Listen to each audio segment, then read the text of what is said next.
దగ్గర credit card ఉందా? లేకుండా ఉండటం కంటే ఉండటం చాలా మంచిది.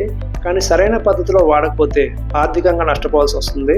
ఈ వీడియోలో క్రెడిట్ కార్డు వాడేటప్పుడు తప్పక తెలుసుకోవాల్సిన ముఖ్యమైన విషయాలు తెలుసుకుందాం. Number 1, minimum payment trap.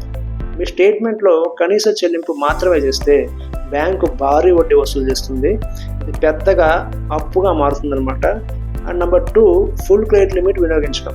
Credit score మెరుగుపరిచేందుకు మీ లిమిట్కు 30% కన్నా ఎక్కువ దయచేసి వాడొద్దు. Okay. And number 3, bills late చేయడం. లేట్ ఫీజులు, అధిక వడ్డీ మిమ్మల్ని తీవ్రంగా ప్రభావితం చేస్తాయి. సో బిల్స్ లేట్ చేయొద్దు.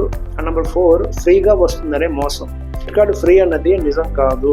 హిడెన్ ఛార్జీలు ఉంటాయి. కాబట్టి అన్ని టర్మ్స్ అండ్ కండిషన్స్ కంపల్సరీ చదవండి. Okay. And number 5, mobile number, OTP share చేయడం.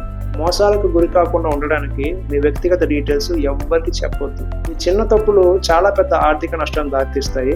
కాబట్టి మీరు క్రెడిట్ కార్డు వాడేటప్పుడు జాగ్రత్తలు పాటించండి. వీడియో నచ్చినట్లయితే లైక్ చేయండి, మీ ఫ్యామిలీకి ఫ్రెండ్స్కి షేర్ చేయండి, వాళ్ళకు కూడా నాలెడ్జ్ తెలుస్తుంది.